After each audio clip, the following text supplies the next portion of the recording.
My name is Lukas Frenzel. I'm from University Hospital of Cologne.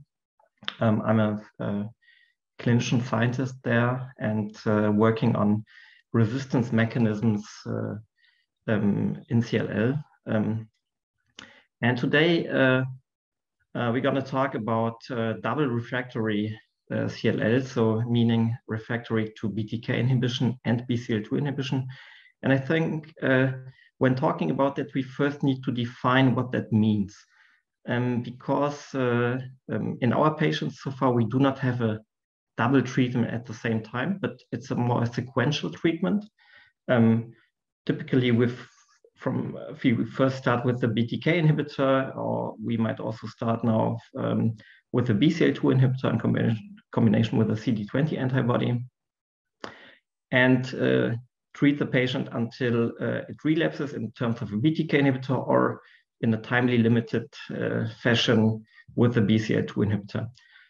And once the patient progresses, we have the possibility right now to switch the therapy to the other drug.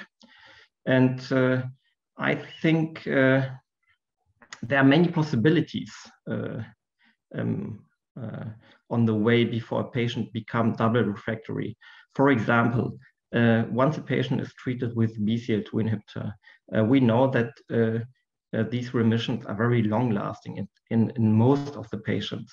So what does it mean for the further therapy once a patient is 3 or 4 or 5 years without therapy and then get the relapse? Is it still possible to apply the BCL2 inhibitor again? So we don't know that before trying another drug.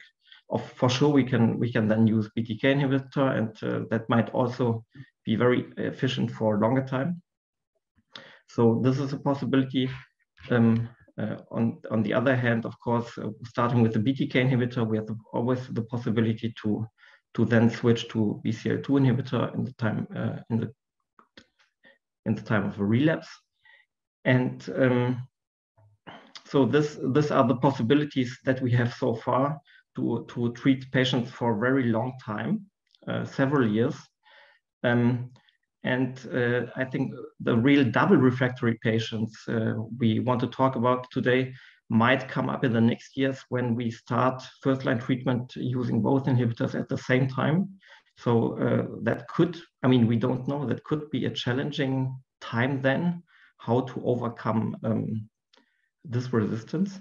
Because right now, even when we applied maybe both inhibitors sequentially, BTK then BCL2, we might try to not to discontinue then maybe from the BTK inhibitor, but add the BCL2 inhibitor. This opportunity maybe is one of the first that we have when treating a patient that become double refractory over time. And then, of course, we are lucky that we now have the non-covalent BTK inhibitors that have another little bit different mode of action. So it can overcome the known C481 mutation after after covalent BTK resistance. And it is also, so the first data point to that, it is also efficient in venetoclax resistant patients. So this could be an attractive option. I think we need to test it in a bigger cohort of patients. But it's a good opportunity maybe to start with. And then, of course, we also need to understand by choosing a next line therapy what the mode of resistance is, right? Because for BTK inhibitors, we know it. For covalent inhibitors, we know it. We know the mutations in the B-cell receptor pathway. But for BCL2, we don't know. We haven't understood it fully so far. So what we know for BCL2 resistance is that there are different mutations and also different level of protein expression in patients being pre-treated earlier and then receiving venetoclax. So we can only, so far we have only really robust data on what happens in already resistant cells being then treated with venetoclax and then patients that again develop resistance against venetoclax in that setting. So we have their mutations in cell cycle genes, and we of course have an overexpression of MCL1. And our recent data point to that there is a downregulation of the Bugs protein in primary CLL cells, not by mutation, but just by lower expression, which is a very severe form of resistance, of intrinsic resistance, that is difficult to overcome. But and I think we need to learn to test for these opportunities in resistant patients to really make then a decision what the next step might be in treatment. And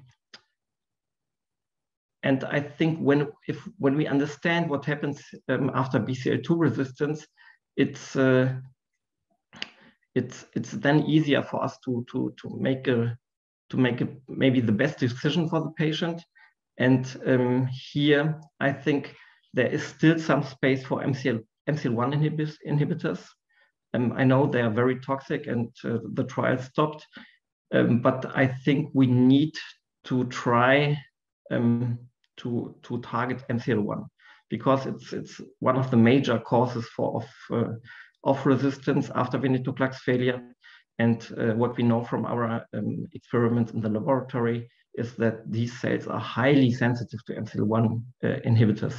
So I think, or highly sensitive to any kind of MCL1 inhibition. So I think that's still something that we